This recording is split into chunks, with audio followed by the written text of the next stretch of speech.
Hello everyone, कैसे हैं आप लोग। चैनल पर पहली बार विजिट कर रहे हो तो लाइक एंड सब्सक्राइब कुछ मत करना। पहले वीडियो को पूरा कंप्लीट देखो, वीडियो अच्छा लगेगा तभी लाइक एंड सब्सक्राइब करना। इस वीडियो के अंदर में हम बात करने वाले हैं वारी एनर्जी के ऊपर। अभी ये कंपनी 5-6 रोज़ पहले लिस्ट हुई थी। आज हम इसका टारगेट देखने वाले हैं कि 2030 तक ये कहाँ तक जा सकता है। उसके अलावा इसके कुछ कॉन्स भी हैं। अगर आप ख़रीदते हो तो उसको आप अंडर एस्टिमेट नहीं कर सकते हो, उसको आपको ध्यान में रखना ही होगा और अब तब बाई करोगे तो ज़्यादा बेहतर होगा। उसके अलावा इसकी अगर आपको अभी करंट में बाइंग करना होगा तो वैल्यूएशन वाइज क्या ये ठीक रहेगा कि नहीं रहेगा, बाकी इसके कंपैरिजन करेंगे। बाकी इसके जो और भी कंपनी जैसी सेक्टर के उसके मुताबिक देखेंगे कि कंपनी अभी सस्ता मिल रहा है या फिर महंगा मिल रहा है। उससे पहले इस वीडियो में आगे बढ़ें, मैं जिस थ्योरी के ऊपर काम करता हूँ कि जैसे कि हमारा काम क्या होता है, मेरी स्ट्रेटजी क्या है, जो पहले से मुझे फॉलो करते आ रहे हैं उनको पता होगा मैं काम कैसे करता हूँ। सबसे पहले स्मॉल कैप को फाइंड आउट करना होता है। उसके बाद उसमें एंट्री बनाना होता है। जैसे उसमें टारगेट रीच हो 100% का, और 100% का टारगेट हमारा होता है अगले 1 साल के अंदर में। जैसे ही 1 साल के अंदर में हमारा टारगेट रीच होता है, हम उसमें से अपना 50% क्वांटिटी बुक कर लेते हैं। कहने का मतलब है जितना पैसा जितना पैसा हम स्टॉक में इन्वेस्ट करते हैं, जैसे ही पैसा हमारा डबल होता है, वहाँ से जो हमारा मूल पैसा होता है जिसको हम बेसिक कैपिटल बोलते हैं, बेस कैपिटल, वहाँ से हम अपना प्रॉफिट बुक कर लेते हैं। और फिर क्या करते हैं, उसको फ्यूचर के लिए छोड़ देते हैं। जब तक वो NSE पर लिस्ट रहेगा या फिर BSE पर, जिस पे भी वो आपका स्टॉक लिस्ट होगा, कोई दिक्कत वाली बात नहीं है। जब तक मार्केट में वो लिस्ट रहेगा तब तक मेरे पोर्टफोलियो का हिस्सा रहेगा। मैं उसको कभी सेल करने वाला नहीं हूँ, क्योंकि आपको भी पता है अगर आप इन्वेस्टर हो तो खुद से अगर इस सवाल पूछिएगा, किसी स्टॉक को खरीद के आप कभी पछताए नहीं होंगे, जबकि उसको सेल करके आप पछताए होंगे। बाई करके मुश्किल से 10% लोग ही पछताते हैं कि कहाँ से कहाँ मैं इस स्टॉक को परचेज़ कर लिया हूँ, लेकिन 90% लोग पछताते कब हैं, वो सेल करके पछताते हैं। अरे यार, मैंने इस स्टॉक को सेल कर दिया, आज इसका वैल्यूएशन यहाँ तक पहुँच चुका है। तो इस चीज़ से आप एग्री होंगे कि मैं स्टॉक को बस ख़रीदता हूँ। मेरा पोर्टफोलियो में एक ही रास्ता है आने का, जाने का कोई भी रास्ता नहीं है। एक बार जो मेरे स्टॉक मेरे पोर्टफोलियो में शामिल हो जाता है, दोबारा मैं उसको सेल कभी नहीं करता हूँ। वो क्या पता है, आज 10 का प्राइस है, वो 100 का भी हो सकता है, 1000 का भी हो सकता है, यहाँ तक कि लाख का भी हो सकता है। ये मार्केट है, यहाँ पे कुछ भी हो सकता है। आपको पैसा बनाना है तो आपको बस होल्ड करना आना चाहिए। तो इसमें मेरा काम करने का मेन मोटिव ही होता है, पैसा फास्टली ग्रो करो और सिक्योर के साथ बने रहो। पैसा सबसे पहले हमें बचाना होता है मार्केट के अंदर में। जो पैसा बचा लिया वो मार्केट में बड़ा पैसा बना सकता है। तो हमारा सबसे अच्छा तरीका है जिसको हम इस्तेमाल करते हैं, फास्ट एंड सिक्योर। पैसा आपका जल्दी बनेगा और सिक्योरिटी भी आपका यहाँ पे बहुत ज़्यादा हाई रहता है। उसके अकॉर्डिंग हम इसमें काम करने की कोशिश करते हैं। तो देखिए, इसी स्ट्रेटजी के ऊपर काम करते हुए मैंने ऐसे 3-4 महीने पहले 2 स्टॉक को मैंने लिया हुआ था और उनका टारगेट भी रीच हो चुका है। अभी मैं दिखाता हूँ, अगर आपने वीडियो नहीं देखा है तो जाके वीडियो को, आज से 3 रोज़ पहले मैंने एक वीडियो डाला हुआ था इसी स्ट्रेटजी के ऊपर जिस पर मैं काम करता हूँ। मेरा टारगेट रीच हुआ था। 2 कंपनीज हैं, राधिका ज्वेलर्स है और एक आप सर्वोटेक पावर है, और दोनों का ही रिजल्ट आ चुका है। अब इसमें आपका एक सवाल आ रहा होगा कि ठीक है, हमने इसमें जितना पैसा लगाया, अब वो स्टॉक मेरा यहाँ से फ्री हो चुका है, मैंने इसमें 50% क्वांटिटी अपना बुक कर लिया है और इसमें 100% का टारगेट मेरा रीच हो चुका है। अगर आपने वीडियो को नहीं देखा है तो जाके वीडियो सेक्शन में वीडियो को आप देख लेना ज़रूर से ज़रूर। अब इसमें मैंने क्या किया है, अब आप सोच रहे होंगे कि कल ये स्टॉक यहाँ से और भी ज़्यादा और भी मल्टीवेयर बन सकता है, तो फिर तो हमारा पैसा ज़्यादा नहीं बनेगा। रीज़न कि वहाँ पे हमने छोटा क्वांटिटी उसमें लिया हुआ है। लेकिन एक और चीज़ है, मैं इसमें दोबारा री एंट्री बनाता हूँ कब, जब मैं उस चीज़ को फॉलो करते रहता हूँ। जो भी मेरे पोर्टफोलियो में स्टॉक्स हैं उनको टाइम टू टाइम ट्रैक करना होता है कि कैसा उसका रिजल्ट आ रहा है। अगर रिजल्ट उसका अगर अनुमान के मुताबिक अच्छा आ रहा है तो फिर मैं उसमें फिर से दोबारा री एंट्री करता हूँ। जैसे कि राधिका ज्वेलर्स और सर्वोटेक, इनमें इसका भी रिजल्ट बहुत ही शानदार दोनों ने पेश किया हुआ है और दोनों में ही मेरा टारगेट हिट हुआ है। तो मैंने क्या किया है, दोनों में मैं फिर से अपना एवरेज इसमें बाइंग करने वाला हूँ और फिर से इसमें कुछ जो भी पैसा मैं इन्वेस्ट करूँगा और वहाँ से जो मेरा मार्केट प्राइस होगा, जैसे ही मेरा पैसा 100% होगा, फिर वहाँ से 50% क्वांटिटी मैं बुक करने वाला हूँ आगे आने वाले दिनों के लिए। तो ऐसे मैं अपने पोर्टफोलियो को ग्रो करने की कोशिश करता हूँ। तो अगर अभी तक आपने वीडियो को नहीं देखा है तो जाके वीडियो को ज़रूर देख लीजिएगा। इसमें मेरा टारगेट 100% का रीच हो चुका है। अब नेक्स्ट आज का जो वीडियो टॉपिक है उसके ऊपर हम थोड़ा सा बात कर लेते हैं। वारी एनर्जी पिछले 2 ट्रेडिंग सेशन के अंदर में ऑलमोस्ट 20% को इसने क्रॉस कर दिया है, 20% बढ़ चुका है। पिछले ट्रेडिंग सेशन की बात करें, यानी कि कल की बात है, मुहूर्त ट्रेडिंग जब चल रहा था उसमें इसने 6% का जंप लगाया हुआ है और इसका भी करंट प्राइस चल रहा है 2890 का। एक और चीज़ यहाँ पे मैं आपको मेंशन कर दूँ, हालांकि मैंने इसको परसों ही रिकॉर्ड कर लिया था जब इसका भाव शायद 2720 रुपये था, लेकिन मैंने इसको वीडियो रिकॉर्ड भी करा था, लेकिन कुछ टेक्निकल इशू होने की वजह से मैं इसको अपलोड नहीं कर पाया था। तो अभी इसका प्राइस भी मिस हो चुका है। एक रोज़ पहले मैं अगर इसको वीडियो को डाल देता तो 6% का जो गेन था हमें देखने को मिल जाता, लेकिन कोई इसमें घबराने वाली बात नहीं है। और घबराने वाली बात क्यों नहीं है, इसको थोड़ा सा हम आगे डिस्कस कर लेंगे कि अभी 6% ही बढ़ा है। अभी यहाँ से बहुत ही आगे कंपनी जाने वाली है, मल्टीबैगर यहाँ से बनने वाली है, तो 6% चला भी गया तो हमें कोई ज़्यादा फर्क नहीं पड़ना चाहिए। वारी एनर्जी का थोड़ा सा हम लिस्टिंग वगैरह के बारे में बात कर लेते हैं कि कंपनी कब लिस्ट हुई थी और अभी क्या सिचुएशन चल रहा है, और जिनको भी IPO लगा था उनको क्या प्रॉफिट अभी मिला होगा। वारी एनर्जी के अगर लिस्टिंग की बात करें तो इसका इशू प्राइस था 1503 रुपये का, और आज से 5-6 रोज़ पहले ही 28 अक्टूबर को लिस्ट हुई थी। और जिन्होंने भी इसमें जिनका भी IPO लगा था उनको 70% का प्रीमियम यहाँ पे बढ़ते हुए देखने को मिला था, और जिन्होंने सेल कर दिया वो अभी हाथ मल रहे होंगे, और जिन्होंने होल्ड किया होगा फिर से उनके पोर्टफोलियो का भी साइज बढ़ते हुए देखने को मिल रहा होगा। और जल्दी उनका मुझे लगता है कि जो टारगेट है 100% उनका बहुत ही जल्दी रीच होने वाला है, यानी उनका पैसा भी बहुत जल्दी डबल होने वाला है आने वाले 1-2 ट्रेडिंग सेशन के अंदर में, मुझे ऐसा लगता है। वारी एनर्जी को अगर आपको बाइंग करना होगा तो इसको फंडामेंटल को देखना पड़ेगा सबसे पहले कि अभी फंडामेंटल इसका भी कैसा बना हुआ है। तो चलिए इसका फंडामेंटल हम देख लेते हैं। इसका भी मार्केट कैप की बात करें तो 83,200 करोड़ का भी इसका मार्केट कैप है। करंट प्राइस अभी चल रहा है 2890 का। वैल्यूएशन इसका देखें तो 84 का इसका वैल्यूएशन चल रहा है। ROC में कोई भी गड़बड़ी देखने को नहीं मिल रही है, कितना ज़बरदस्त इनका ROC है। फेस वैल्यू देखिए 10 के आसपास चल रहा है। प्रमोटर की होल्डिंग काफ़ी शानदार है, 64 की है। यहाँ पे डेब्ट टू इक्विटी ना के बराबर है। इनका अगर पिछला इतिहास देखा जाए कि सेल्स वगैरह प्रॉफिट कैसे ग्रो कर रहे हैं तो 2021 में देखिए 1953 करोड़ का इनका सेल्स था, अगले साल बढ़ के हो गया 2854, फिर अगले साल 6751, और अभी की बात करें तो 11,400 करोड़ का इनका सेल्स हो चुका है। इसका अगर नेट प्रॉफिट देखा जाए 2021 में जो कि 40 करोड़ था, अगले साल बढ़ के हो गया 48, फिर 80, फिर 500, और अभी देखिए 1274 करोड़।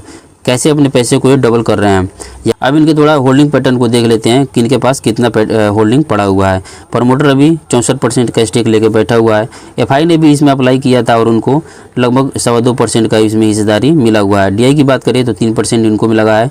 पब्लिक ने भी यहाँ पे बाजी मारा है और 30% के आसपास उनको भी स्टॉक यहाँ पे मिला हुआ है। यहाँ तक आपने देख लिया कि कंपनी का फंडामेंटल काफ़ी शानदार है, लेकिन इसको बाई करना क्या भी ठीक रहेगा तो उसके लिए इतना इन्फॉर्मेशन काफ़ी नहीं है। थोड़ा सा हमें इसमें वैल्यू ऐड करना होगा। इसको देखना पड़ेगा इसका फ्यूचर में इसका फोरकास्ट क्या होगा, कैसे कंपनी ग्रो करेगी, तो उसको भी देखना पड़ेगा। इसके कुछ कॉन्स भी हैं उसको भी हम देख लेते हैं। कंपनी के कुछ प्रोन्स हैं उसको हम देख लेते हैं। कंपनी 12 गीगावाट प्रोडक्शन कैपेसिटी के साथ में इंडिया के सबसे बड़ी सोलर मॉड्यूलर मैन्युफैक्चरर बन जाती है। इनका दूसरा प्रोन्स है स्ट्रॉन्ग फाइनेंशियल। देखा आपने कि इसका नेट प्रॉफिट और सेल्स कैसे ग्रो कर रहा था, मल्टीपल होकर ग्रो कर रहा था। तो इसको थोड़ा डिटेल में देखें तो इनका जो रेवेन्यू है पिछले 2 से 3 सालों के अंदर में जो इनका रेवेन्यू है 58% के CAGR के साथ में बढ़ा हुआ है। वह इनका जो नेट प्रॉफिट है वो देखिए 151% के साथ में इनका नेट प्रॉफिट हर साल CAGR हर साल ग्रो होते हुए यहाँ पे आपको दिख जाएगा। और तीसरा इनका प्रोन्स है गुड ग्रोथ प्रोस्पेक्ट्स। अभी कैसे खुद को ग्रो कर रहे हैं ये देखने वाली बात है। कंपनी इंडिया में तो ग्रो कर ही रही है, साथ ही साथ ये अपना ग्लोबल प्रेजेंस भी बढ़ाने की कोशिश कर रही है।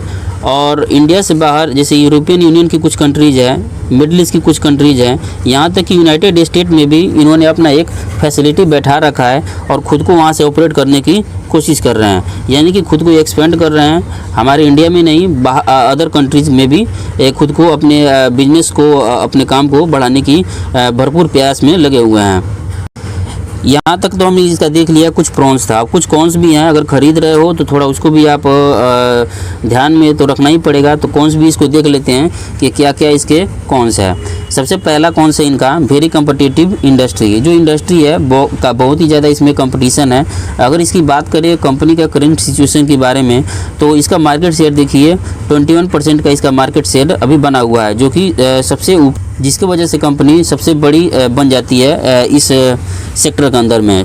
वहीं इसका कंपटीशन देखें किसके साथ में है। कुछ कंपनी ऐसी हैं जो कि NSE पर लिस्ट नहीं है, लेकिन इसको बाहर के मार्केट में कड़ी टक्कर देने की कोशिश कर रही है। जैसे आपका टाटा पावर सोलर हो गया, या फिर विक्रम सोलर हो गया, या फिर अडानी मुद्रा सोलर हो गया। ये तीनों कंपनी इसको कड़ी टक्कर दे रही है। उसके अलावा कुछ कंपनी ऐसी है जो कि हमारे NSE पर लिस्ट हो चुकी है, जैसे कि आपका वेबसोल एनर्जी हो गया और प्रीमियम एनर्जी हो गया। ये कुछ महीने पहले ही हमारे मार्केट में लिस्ट हुई है। तो ये दोनों भी काफ़ी कड़ी टक्कर दे रही है।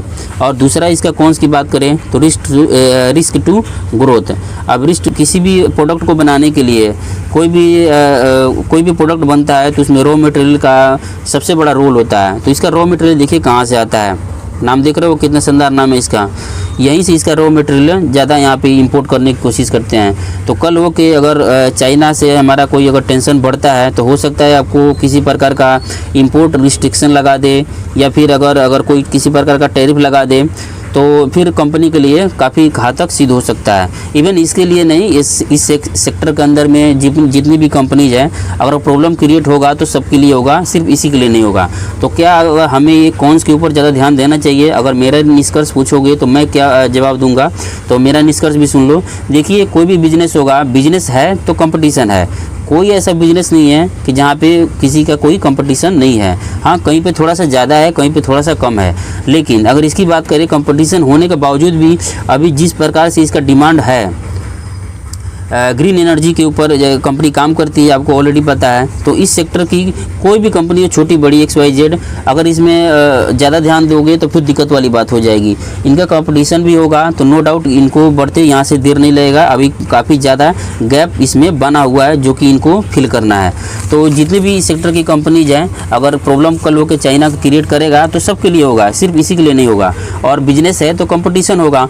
तो ये तो निग्लेजिबल बात हो गई, इस पर ज़्यादा ध्यान देने वाली कोई भी बात मुझे लगता है कि नहीं है। अगर आपको इस अभी करंट सिचुएशन में अगर आपको बाइंग करना होगा, तो क्या अभी इस प्राइस पे बाइंग करना उचित रहेगा कि नहीं रहेगा, उसको भी हम थोड़ा सा देख लेते हैं। इस प्राइस पॉइंट के ऊपर हमें ख़रीदना है कि नहीं ख़रीदना है, उसका पता लगेगा जब इसका हम पी चेक करेंगे। देखिए, इंडस्ट्री के कुछ कंपनीज हैं, अगर उसके पी के साथ में इसका हम कंपैरिजन करने वाले हैं। देखिए, इंडस्ट्री का पी के यहाँ पे देखने को मिल जाएगा 56 का है। अगर इसको कंपेयर करें बाकी कंपनी से, इसका देखिए वारी एनर्जी यहाँ पे दिख रहा है 84 का इनका भी पी चल रहा है, और वहीं इंडस्ट्री का पी कितना है 56 का है। उसके अकॉर्डिंग देखें तो इंडस्ट्री पी से थोड़ा सा इसका ज़्यादा पी है, लेकिन बाकी कंपनी से इसको कंपेयर करोगे तो सबके सामने आपको बौना होते हुए दिख जाएगा। यहाँ सीमेंट का देखिए 102 का है, ABB का 97 का है, CG पावर 122। ऑलमोस्ट जितनी भी कंपनीज हैं सबका इससे ज़्यादा ही वैल्यूएशन है। वही कारण है दोस्तों कि अभी कंपनी काफ़ी चीपर प्राइस पे इन्वेस्टर को लग रही है, जिसके वजह से लिस्ट होते ही देखिए अभी 4 से 5 ट्रेडिंग सेशन के अंदर में इसने अपना हाई भी ब्रेक कर दिया है और ऊपर ये निकल चुकी है। अगर आपको अभी करंट सिचुएशन में बाइंग करना है तो सबसे परफेक्ट जगह क्या होगा, मुझे लगता है कि अगर आपको यहाँ पे स्टॉक लेना ही है तो ये काम कीजिए, एक बार में पूरा पैसा मत लगाइए, उसको 3-4 भागों में डिवाइड कीजिए और करंट मार्केट प्राइस पे इसको उठा लीजिए और थोड़ा सा वेट कीजिए। अगर करेक्शन देखने को मिलता है या तो 2500 के लेवल पे आ जाए फिर वहाँ बाइंग कर लीजिए, या फिर जो इसका हाई लगा हुआ था वहाँ पे अगर आ जाता है तो यहाँ आप बाई कर लीजिए। 2 पॉइंट हो गया। और तीसरा पॉइंट कि थोड़ा सा वेट कर लीजिए कि जैसे ही इसका अगर रिजल्ट आता है Q2 का कैसा रिजल्ट आता है उसके अकॉर्डिंग आप यहाँ पे एक्ट कीजिएगा, और जैसे ही Q2 का रिजल्ट अच्छा आएगा फिर आप वहाँ पे दिल खोल के बाइंग कर सकते हैं। यहाँ तक तो बात कर लिया हमने कि बाइंग करना होगा तो वैल्यूएशन वाइज कैसा है। अब थोड़ा इसको हम देख लेते हैं कि जो हमारा मेन आज का क्वेश्चन था कि 2030 तक इसका प्राइस कहाँ तक जा सकता है, उसको हम थोड़ा सा देख लेते हैं। इसके फ्यूचर प्राइस पॉइंट के ऊपर एक आर्टिकल यहाँ पे छपा हुआ है, क्लियर यहाँ पे मेंशन है 2024 से 2030 तक का टारगेट यहाँ पे दिया गया है। अभी बताया जा रहा है कि 2024 के लास्ट तक 3920 रुपये ये जा सकता है। जी हाँ, आपने सही सुना। अभी जो इसका प्राइस चल रहा है अभी वहाँ से अभी भी 1000 पॉइंट यहाँ से ऊपर निकलने वाला है। वहीं इसके 2025 की बात करें तो 2025 के एंड तक ये 5,000 का भी हो सकता है, और ऐसे बढ़ते हुए 2030 तक 15,000 का प्राइस ये टच करने वाला है। तो आप समझ जाइए काफ़ी यहाँ पे बड़ा गैप है कंपनी को यहाँ से अभी मल्टीपल होना पड़ेगा, तब जाके इस प्राइस पॉइंट पे पहुँचेगा। लेकिन यहाँ पे आपको टाइम भी देखना पड़ेगा, अगले 5 साल के अंदर में आपको यहाँ पे पहुँचते हुए ये कंपनी देखने को मिल जाएगी। तो नो डाउट देखिए कंपनी अच्छी है, चाहे फंडामेंटल देख लिया हमने या फिर इसके सेल्स ग्रोथ को देख लिया। तो अगर आपको बाइंग करना होगा तो इसमें कोई दिक्कत वाली बात नहीं है, आप आराम से इसको बाइंग कर सकते हो। तो आज के लिए इतना ही रहने देते हैं दोस्तों, मिलते हैं आपसे नेक्स्ट वीडियो में, तब तक के लिए धन्यवाद।